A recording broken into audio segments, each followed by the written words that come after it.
Hello and welcome to PCI Webinars. Today's webinar, Are You Okay with Being Just Good Enough? With Bob Pacanovsky. What do 25 National Pro Football Hall of Fame induction parties, training for a large sport business for the 2016 Republican National Convention, and creating over 7,000 meetings and events have in common? All of them received the Black Tie Experience courtesy of keynote speaker and facilitator Bob Pacanovsky. What is the Black Tie Experience? They're programs designed to transform the just good enough mentality on how we act, lead, and serve each other that is permeating our companies today and turn them into powerful and memorable black tie experiences each and every day. Bob has achieved professional member status of the National Speakers Association. He has spoken to numerous companies, colleges, and organizations, including the National American Bus Association Conference, the National Cater Source Event Solutions Conference in Las Vegas, the Ohio Society of Association Executives, and many, many more. Coming to you now from Northern Ohio, it's Bob Pacanovsky. Well, thank you, Ann, and good afternoon. Yes, I am here from rainy Akron, Ohio, and welcome everybody. Thank you so much for taking time out of your day here to be with me. So, as you heard from my title, are we okay with just good enough? And first, I want to preface this by saying this.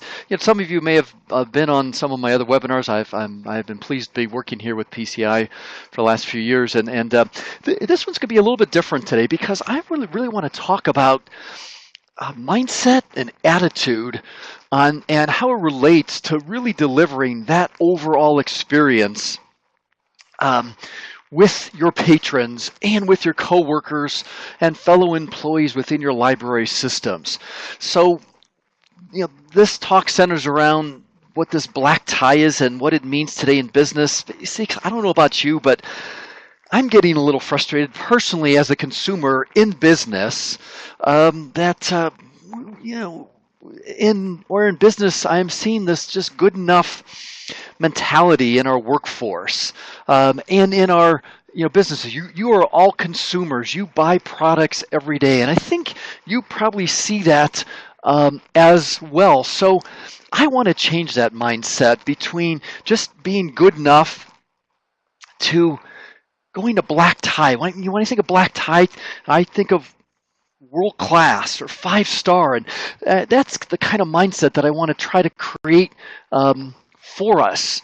And so getting rid of that just good enough, being the average Joes, and while on one end there's nothing wrong with the average Joes, I think we should challenge ourselves, challenge our coworkers, our fellow employees to really be better. See, I don't think the challenge today is that, I think we're actually delivering the services that we're telling people. But I think that's just good enough. I think the challenge today is that we're not making, and I'm making just a very general statement here, so please understand that. But I think we're not making our patrons feel that special or important, or those brand ambassadors. Those are those people that can't wait to tell the story of how you made them feel by just their experiences, interactions with you.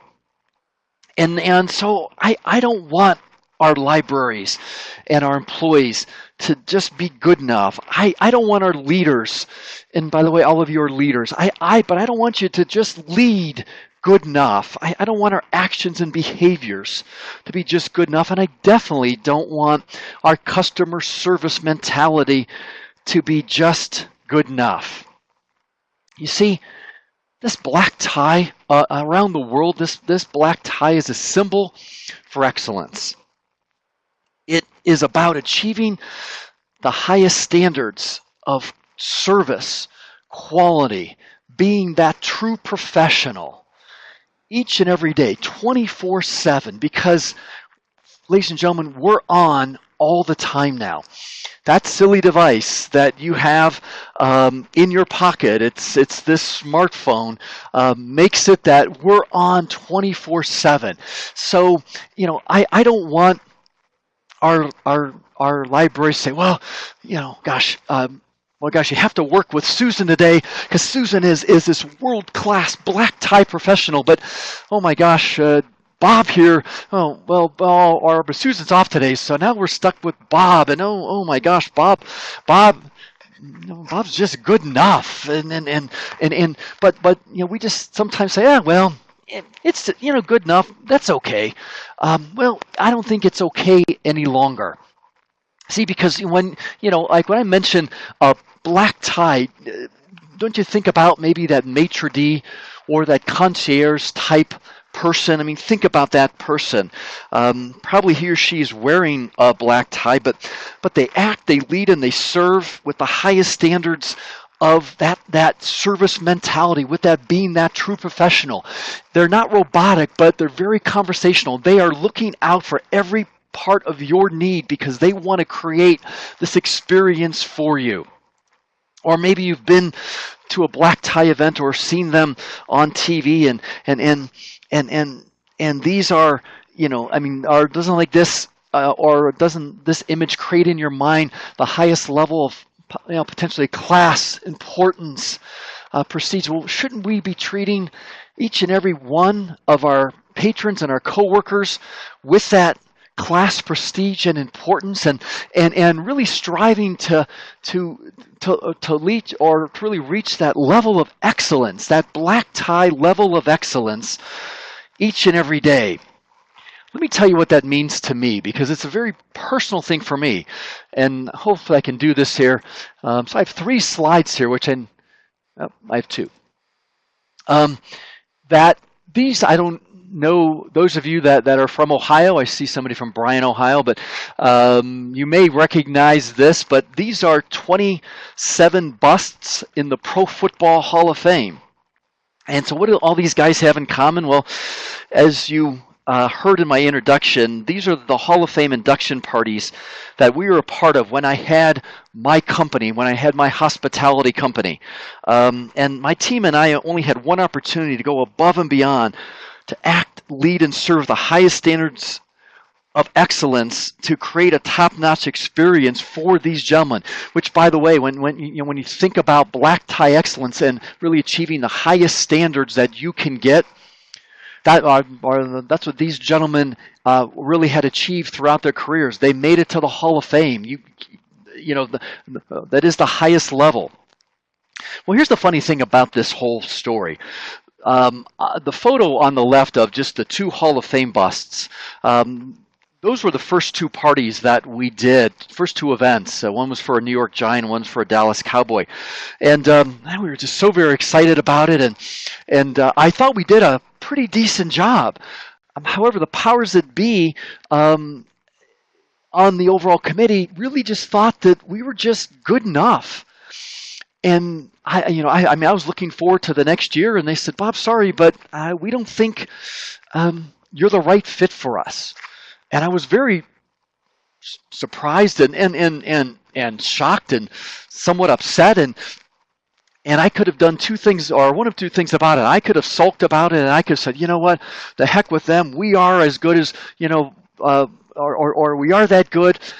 Or I really could have taken a look inside and looked at our company and said, "Okay, folks, how can we get better? If people are just telling us that we're just good enough, how can we get better?" So that year, I actually put together this very comprehensive training program, which really focused on trying to, or really striving to have those highest levels of excellence in everything we do. And luckily, we were still a part of the Pro Football Hall of Fame during that year.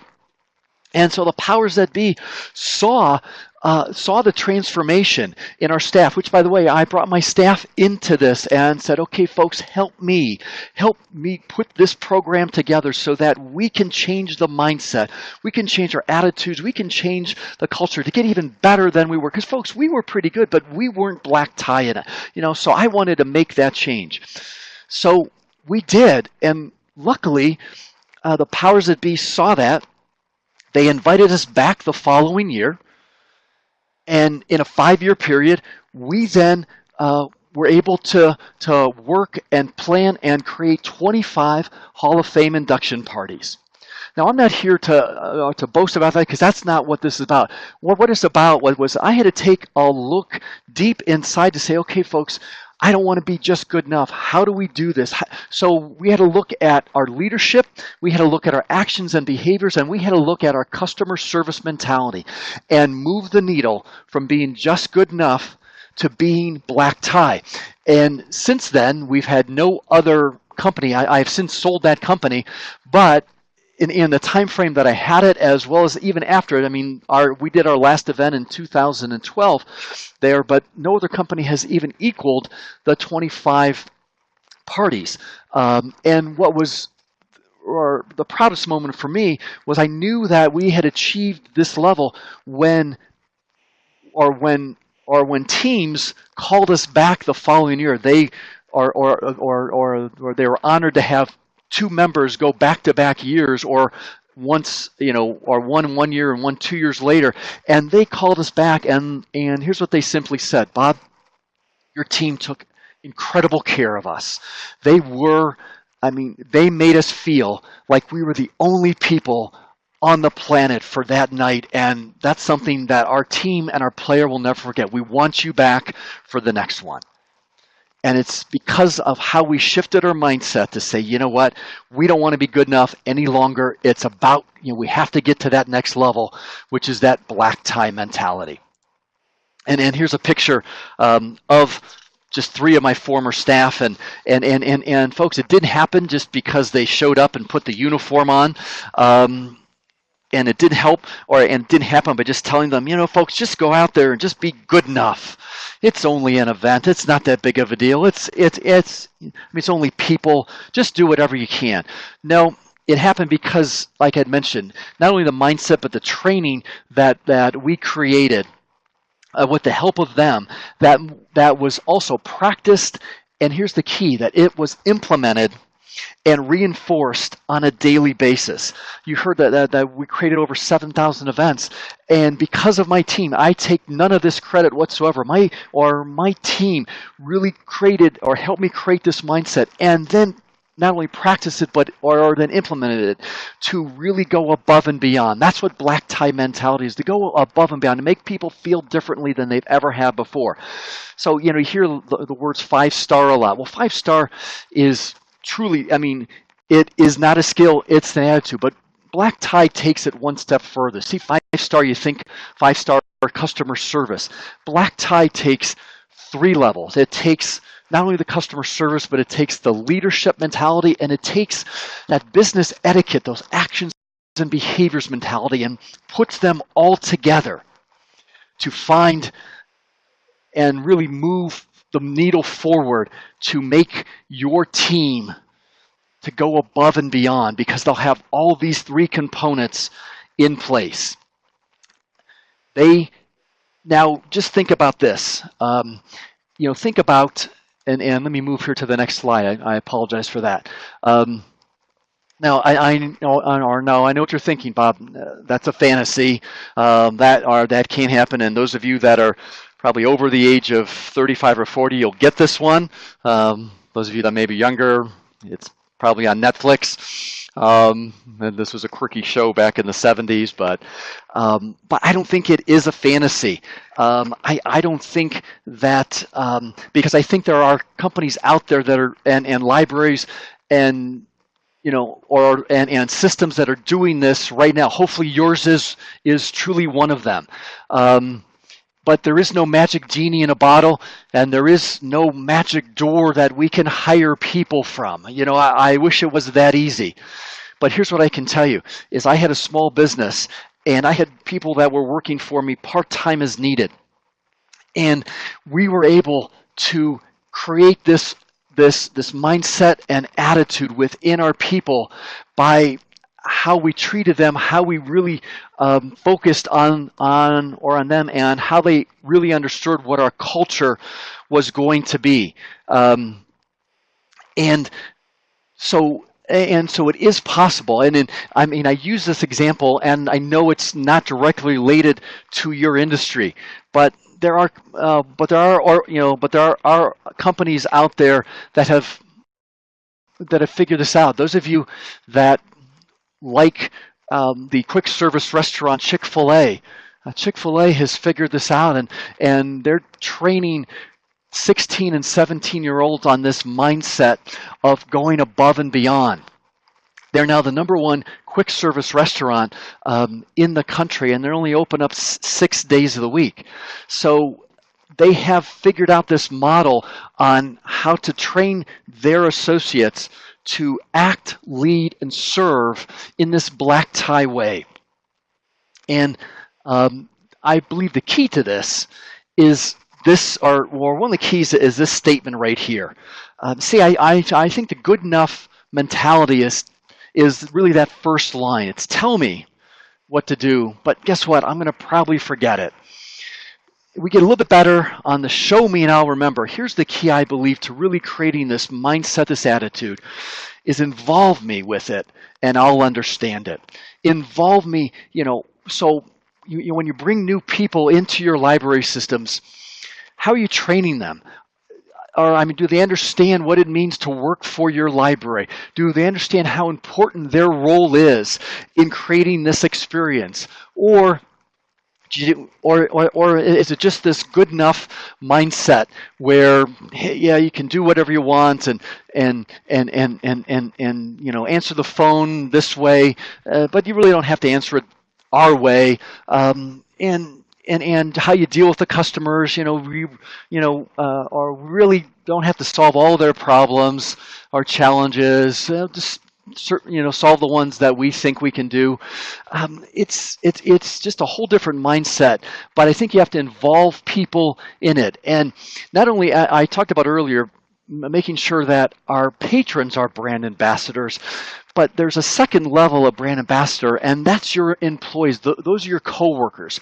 We have to get them to be our brand ambassadors, because now they are going to tell those stories about our library and your system to others. All of us, I believe, are somewhat challenged by trying to find people to work in any company, any organization. But if we have the brand ambassadors that are working for us, they're going to be our best advertisement. But you know what? You have to come work for us. They take such great care of our people. It is wonderful to work here. I can't speak highly enough. Please, or how can I help you get this job? Because I want you to work here. Folks, if that's the case, we'll never have to put another ad online or in the paper. But yet, not everyone in our systems sometimes really has this brand ambassador mentality. So, we have to work hard to really make sure that this attitude is actually really created. And I know that it's at times it can be a very challenging job. You're dealing with a lot of different patrons, some with some big challenges themselves. And I understand that there are days that you just want to just throw your hands up in the air. However, think about this: is that how many people will be walking in your library for the very first time tomorrow? They've never been in your library before. And the people that they encounter, they're just good enough. They're not black tie. So if you can change that mindset to, it's not all lollipops and unicorns and rainbows. I get it, folks. I really do. But here's the key. I think that, because when we involve people, we have to make an investment in them. We have to make an investment in time, in money, in patience, so that they understand what it means when they come into your library, what it means to work for your library. Regardless of who they are, how old they are, how many years they've worked in libraries, or if they haven't, it doesn't matter. But we really have to make this investment. And then we have to make sure that they practice this mindset and always be able to tweak it. So now that we have it ingrained, so no matter who we are or what we're doing, this mindset of excellence, of achieving the highest standards of service are possible. Imagine again that maitre d' person I talked about earlier. Imagine that concierge type person. Imagine that Hall of Famer achieving that excellence, or better yet, think about your people leading, acting, and serving at the highest level possible. Not 5-star, but black tie.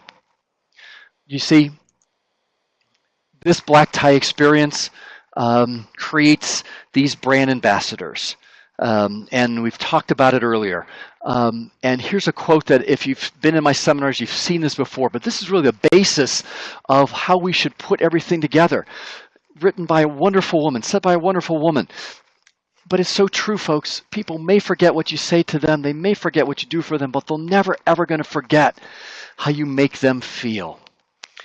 When they walk into your library, as they are perusing your library, when they leave your library, how are you going to make them feel each and every day? I was just at my main public library yesterday.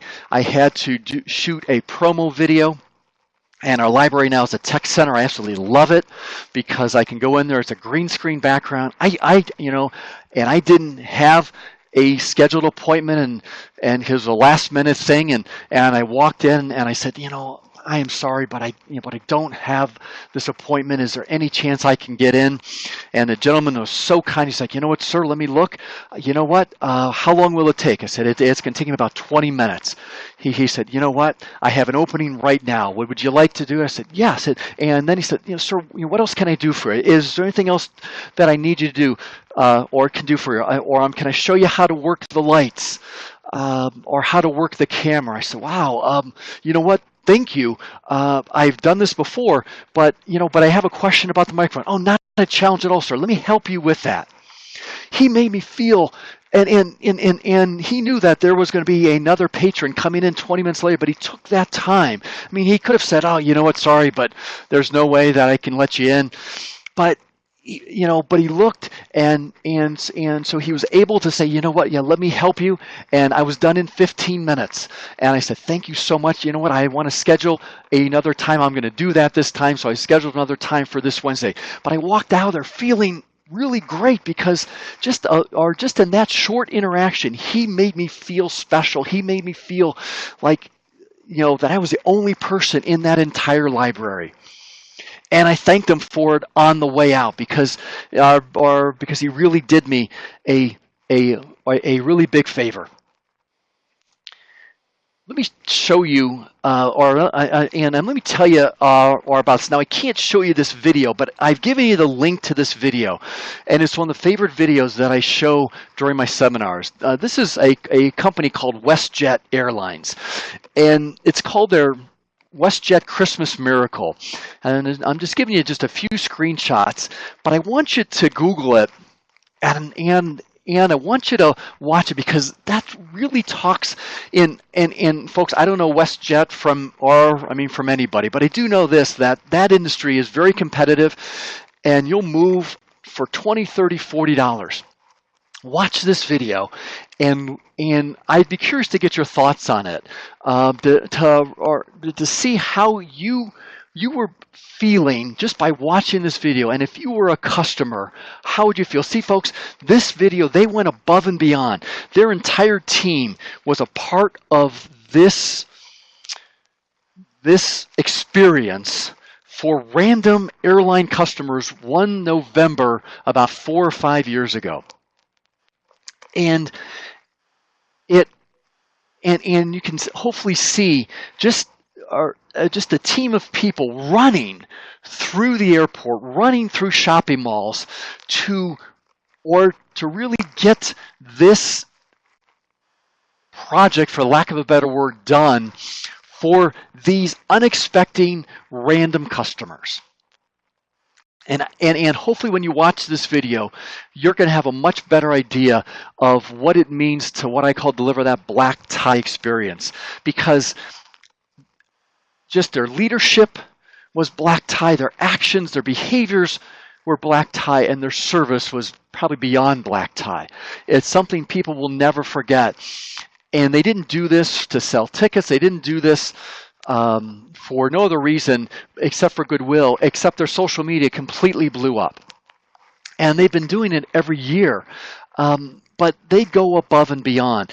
Their employees know how important it is to make their customers, their patrons, feel differently about them. I don't know about you, but if I was on that flight, and I hope you agree with me, I don't think there would be another airline that I would fly ever again except for WestJet.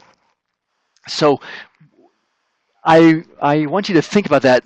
And I understand that there's not very many organizations can do that. And they spend a lot of time and money on this. But I want you to think about what are some of the little things you can do to make your patrons feel special, important, to go above and beyond. Because folks, we can now. I don't have to go to the library. I can buy a Kindle and read books, but you offer so many other features. I know that our library just started lending artwork. That's pretty cool. And I'm going to go to our library and do that. But that's something that they wanted to do to really go that above and beyond to make people feel differently about our public library than they ever have before. And they just debuted it last week, and it's already getting some really good reviews on it. So it's those little things that you can do. So I hope you enjoy that video. It all comes down to and it really starts with creating this culture, or what I call this atmosphere in your library or your library systems. And culture is this buzzword, but I like to use the word atmosphere because I think you have to put yourself in your patron's shoes or your employee's shoes each and every day. Because you don't know how they're feeling as they walk into your library for the very first time, or maybe the 100th time, but that if you don't really think about your culture, I think your entire organization suffers, because now you have unhappy employees, and as you see here on the quote, you can really never deliver great customer service from unhappy employees. And so that's why I use the word atmosphere. Think of the word atmosphere. So I would love to ask you, right now, what is the atmosphere in your library? Is it bright and sunny? Is it, partly cloudy? Is it a torrential downpour with thunder and lightning? Or is it a blizzard snowstorm? What are the feelings of each of your team members, and how can you create this strong culture? Now I'm not saying that every day has to be bright and sunny. I mean, there's a place on earth like that. It's called Disney World. But I think it has to be more brightly sunny and mostly sunny than thunderstorms and blizzard warnings. Because your patrons can pick up on a poor culture. They can pick up on the fact that employees may not really care for each other. And so my question is that, and I have two questions. Number one is do you like your job and the people you work with? Actually, here's the better question. Do you actually respect the job you have, and also the people that you work with? Because you may not have to like everybody, but I think you have to respect your coworkers. You have to trust them.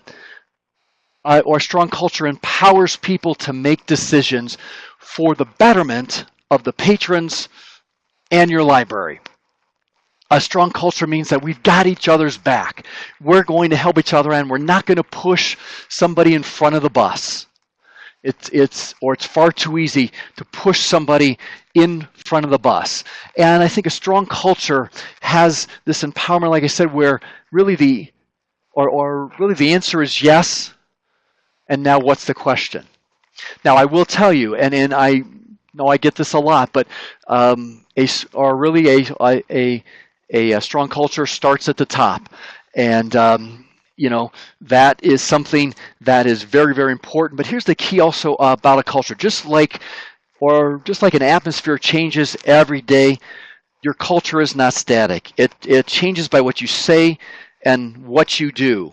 Everyone has a say in this and does this, not just your leadership. So, well, Bob, we don't have a strong leader. Well, but you as employees can still really develop a strong culture within each and every one of you, because it's going to change each and every day, and we have to get rid of these. A strong culture does not have these in your organization, where one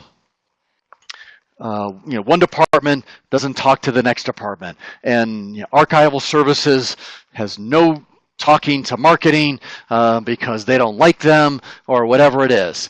A strong culture breaks down these silos and looks at trying to achieve this black tie mentality. And just let me give you just a quick example. I do some work in just some other industries, and this is a true verbatim word for word. I was working with a healthcare group, and they had one of their departments who was what they were told by every of the other departments was that this one department was on its own separate island. They were not even participating with anybody else within that organization. So I came in, and the very first thing that I told this department, I said, folks, I got news for you. We're going to sink this island here in the next 2 months, and you're going to have to swim or get on a boat and get to the main island, because no longer will you be your own separate island. You have to work with everybody else in your organization. And luckily, they were able to do that. The other thing that I talk about with a culture is you have strong core values. What are your core values?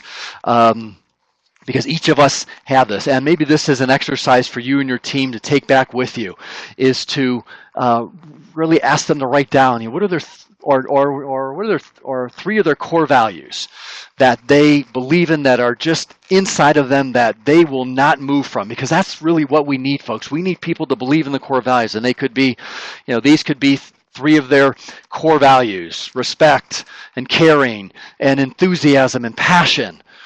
Okay, so then when they're not showing those, then it's time for that conversation. Say, hey, you know what, Bob? Boy, I don't think you're really portraying your core values to our coworkers, to our patrons. Why not? And really hold them accountable for that.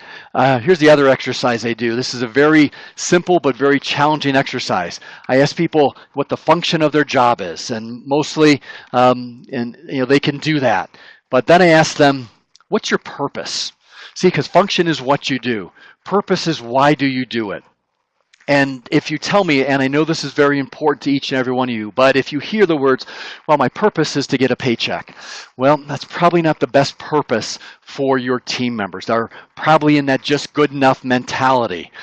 So we have to change that, because the purpose should actually relate back to your core values. And so I work with teams to really develop their purpose so that it's their own personal purpose, which then ties into the purpose of your libraries. And it's a very powerful exercise, and it makes people think completely different than we've ever had before. In fact, I wish I would have had this when I had my companies, because I don't want to ask people anymore, what are your strengths and what are your weaknesses? I would like to ask them, I'm curious, why do you want to work here? What gets you out of bed every morning? What's your purpose for my organization? Those are the people that I want to hire, when they actually tell me what their purpose is and then walk the walk and talk the talk. That's the part of a great culture. Because if you understand your purpose, it will affect how you perform your function. So the 3 tenets of this black tie mentality, real quickly. The first one is this black tie leadership. And this is really, this is my own personal tenet, but this is how I base my program off of, is I was always a big believer in that servant type leadership. It's truly how to be number 1 at being number 2. But here's the key, folks. Servant leadership is really being about selfless leadership versus self-serving leadership. See, to be a leader, and I hope all of you know this, but all of you are leaders. You may not be a manager, but each and every one of you is a leader. See, because leaders influence what people pay attention to. If you're a selfless leader, people are going to pay attention to you and what you stand for. And to be that selfless leader, you must be willing to put your team ahead of you. Put your patrons ahead of you. Self-serving leader is all about me, what I need, what I want. A selfless leader is all about them. It's all about your team members. So I think the first tenet of the black tie is this black tie leadership. Selfless leadership has these qualities. Oops, let me go back. I'm sorry. I thought there was one more. We model the way. As a leader, you're being watched at how you lead, everything you do. How are you going to model the way for the other people on your team? A selfless leader gives thanks to their people. It's that power of appreciation, which is so very valuable today. We don't do enough of it. But here's the other key to be a selfless leader. Besides that power of appreciation, you hold your people accountable. They still have to do the job. They can't walk all over you. So a selfless leader says, thank you, as well as, okay, now, here's how we have to improve. Here are the things that you have to do in the next 30, 60, 90 days. And if not, how can I help you? Why aren't we doing these things? Your coworkers will, I believe, they will certainly better respect leaders if they can not only appreciate them, but hold them accountable. So we hear just a lot of talk about servant leadership, but think of it like this. Think of it as that really of that selfless leadership. See, folks, before I did Hall of Fame and I had some other businesses, and I lost one. I lost one because I wasn't a great leader. It was all about me. And then I was challenged by a mentor to really develop my values, my purpose, and my mission. And I realized that my purpose was really to create this atmosphere of hospitality with everyone that I came in contact with. First and foremost, my employees, and then my patrons or customers. See, I needed to take my leadership to a whole nother level. And I had to really make it all about them and not about me. And so that's what I did, is I wanted to make sure, and it was challenging for me to do, but I knew that if I was going to succeed as a leader, as a manager, I had to make it all about them. And I challenged them each and every day to get better. And the ones that didn't, well, we tried as hard as we could, and then we said, you know what, we're going to have to move on. But I had people working for me on a part-time as needed basis who had worked for us for 8, 10, 12 years, doing very hard work. And I truly believe that the main reason that they stuck with us was the fact of how we took care of them, that we were always saying thank you, but always holding them accountable and always making sure that they were taking care of our customers and they were getting the tools needed to get the job done.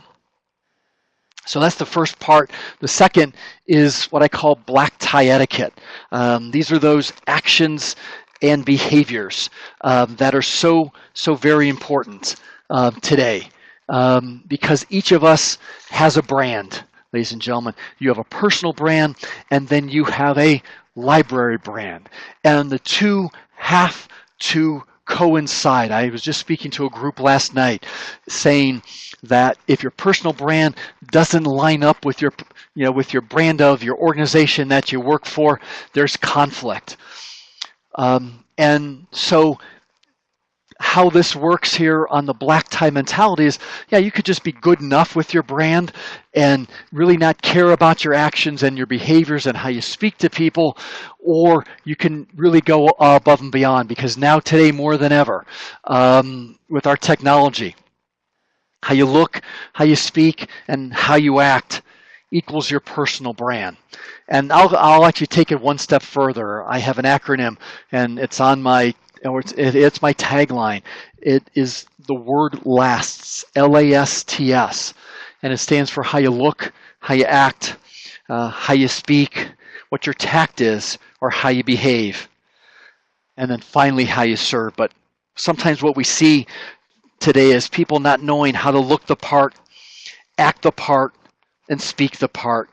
And they are silently putting their organizations at risk by not knowing how to really represent the brand of your library system. Because folks, once you hand out that business card, whether you're in your library or you're at your neighborhood block party or you're at a wedding, I believe that you're branding yourself and your library for the entire rest of the event. So it's truly how you look, how you act, and how you speak can really set in motion these subconscious impressions that people are making about you. Here's the other thing that I talk about with black tie etiquette. We have 7 to 10 seconds to make this first and sometimes lasting impression. Not just once, but all throughout the day, because every time we meet somebody new, we have 7 to 10 seconds. So how are you going to carry yourself? What type of image, what type of brand are you going to create? Because in those 7 to 10 seconds, here's what happens. There's 11 major synapses going through our brain so quickly we can't even fathom it. But they are saying to us subconsciously, okay, so is this person a friend or a foe? Do I like them or not? Do I trust them or not? And if we can't make up our mind in those first 7 to 10 seconds, it takes another 30 to 45 seconds. After that, we've pretty much have this impression of the person that we are either on the phone with, or that we're exchanging emails with, or we're in person-to-person contact with. So this is a really powerful part, and my advice to you is that always carry yourself in this top-notch way, knowing that somebody's always watching you. Somebody's always observing how you're working with other patrons, how you're working with other employees, how you're working with other members of the community. Because now in social media, it's taking care of a lot of the different things. Now we can be photographed, audio tape, videotape without anybody knowing it, and your brand and the brand of your library is out there for everybody to see. And that's why and I use the word look, but I also use the word lead on this, on really how to create this experience that lasts. How to look or lead the part, act the part, speak the part. It's so very really vitally important to this black tie mentality, because let me share with you 2 quotes which I think are really powerful. And really the Warren Buffett quote, I had a client tell me, Bob, I think 5 minutes is actually too long now. And he told me this a couple years ago before this was increased, but he said, Bob, now it's just 140 characters, meaning Twitter. Well, now Twitter has increased their amount of characters to 280. But think about it.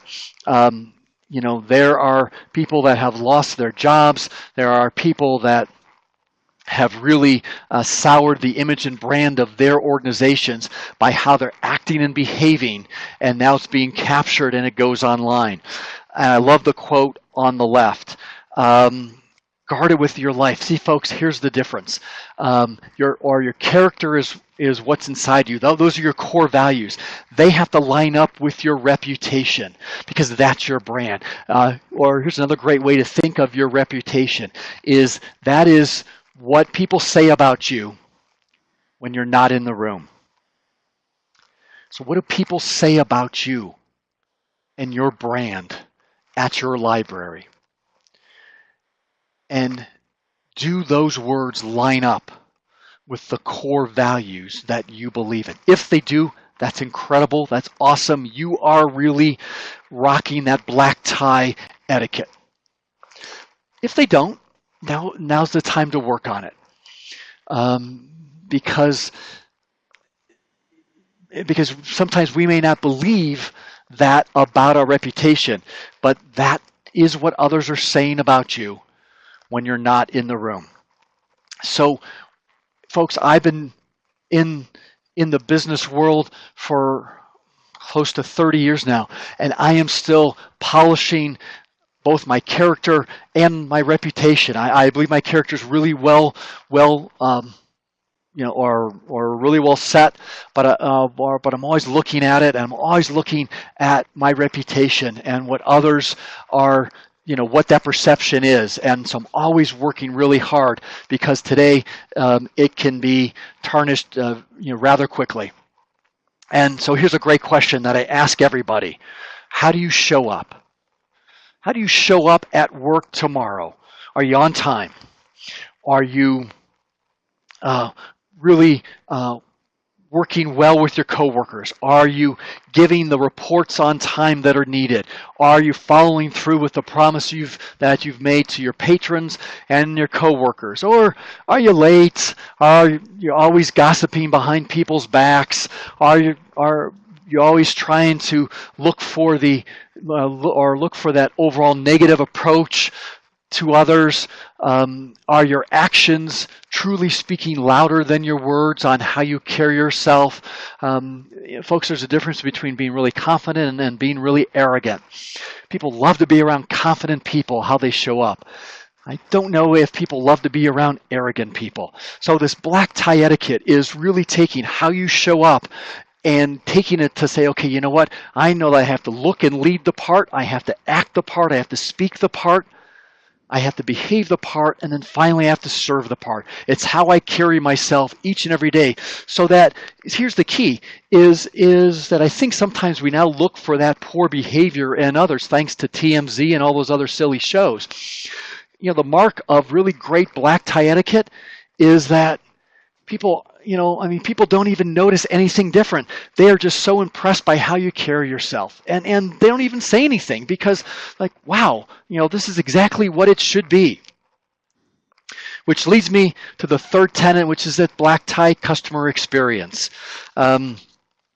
You are the most important person to a patron or to a guest, because you could be your library at that present moment. They may not know who your director of your library system is. In fact, I would venture to say that if you ask most people, unless you're in maybe a small town, but I would venture to say most people don't even know who or who that director is, but they know you, because how you greet them, how you work with them, how you interact with them, how you become that brand ambassador. Do you make it as easy as possible for them to experience your library? Or are you putting people on hold and not finding the answers? And your tone in your voice is rude, and it's short, and your body language or your eye contact is very poor. You're not making it easy for your people to do business with you. And what's the value that you're providing? I mean, yes, I know that people don't pay you to check out books, but there is a value that you are providing, because they don't have to go to your library. But you provide such a tremendous value, more than just books, on so many other features of your library system. How are you coming across each and every day? And is every detail being taken care of for your guests? I want you to remember this, because I ask people all the time, how many of you here believe that you're in the hospitality business? And I'll be honest with you, I don't get at times a lot of hands being shown. But here's a definition of hospitality, and if that's the case, folks, all of us are in the hospitality business first and foremost because you're in the people business. You have to work with people each and every day. So how are you working with the people that you come into contact with? Both your external patrons, which are those people that are coming to your library, but as well as your internal customers, those coworkers. So that goes back to your culture. Are you going above and beyond for everybody coming into contact with? Is it a 24/7 mentality of really making people feel differently? Making the art of making that personal connection with someone that, like I said earlier, they could be walking in to your system, to your library for the very first time. How are they going to be treated in that very first time? And you'll know you have loyalty when I have what's called the 3 R's. When your patrons rave about you, when they actually refer you, and they reward you. Now I know, Bob, we're in a library. How's that possible? Well, folks, going back again, I mean, I can go on Amazon, I can do anything else, but the programs you have, the events you have, the people you have, you have to go to our library. This is a tremendous program on how to get your taxes done, or this is a tremendous lecture on whatever it is. Or, you know what, I had to look at some archival stuff. That is the place to go. There is no other place because George takes such tremendous care of me and my family. You have to go and see him. He will knock your socks off. That's what I'm talking about, is how do they rave, refer, and reward you? Because, folks, I mean, we all want to get new patrons each and every day. And so your goal is to really move your patrons from being satisfied, just good enough patrons, to those loyal and raving fans. So let me close with this. This is a mindset. It's not a skill. Excellence isn't a skill. It's an attitude. It's a mindset of black ties going above and beyond. I love this mantra. You may not recognize her name, but you may recognize the name of her company. It's Mrs. Fields Cookies. And this is their mantra. Good enough never is. Let's move away from that good enough mentality when it comes to leadership, actions, behaviors, and customer service.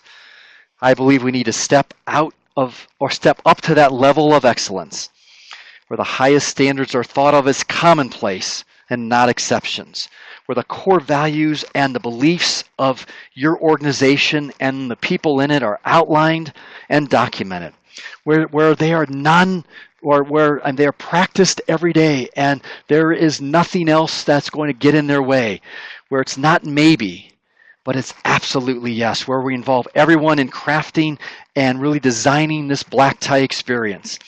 Yes, even asking our most loyal patrons. Trust me, they will love you for it. And once it's then designed, it's then practiced on a consistent basis, so much that it becomes second nature for everyone in your organization. Before I leave, I want to give you this. This is a free report that if you're interested, I have a Twitter handle, and here's my email address. Just in the code in the email, just type in the word library. There's absolutely nothing else that I won't spam you with anything. It's just an extra value that I want to give you. You can email me, you can tweet at me, and I will send you that report and something that you can use. I have 2 different ways to lead. It's the FIT way, or what I call the 4A way. So it's really about hospitality to become black tie. It's lining up your value, purpose, and function of everyone. Being that selfless, not self-serving leader. Protecting your brand and reputation each and every day. And really taking that difference between just good enough, which is what we're supposed to be doing, customer service, and making people feel differently about their experience, which is customer experience. So I want you to transform the way you think about your job, your patrons, and your coworkers. It's time that in this great country of ours we move away from the just good enough mindset and focus on how to make people feel differently about your brand and your library, now more than ever before.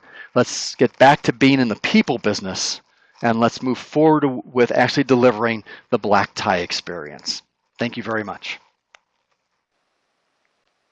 Thanks, Bob. Great presentation. Thank you. All thanks. We like it when those come up. That's great. Well, I appreciate everybody taking their time. Thank you. Believe me, I know you could be doing a lot of other things, so I really appreciate that. All right. Well, I don't see any other questions coming in, so just once again, I'd like to thank Bob for an excellent presentation, and thank you all for attending. We'll see you again soon in another PCI webinar. Have a great day, everybody. Thank you.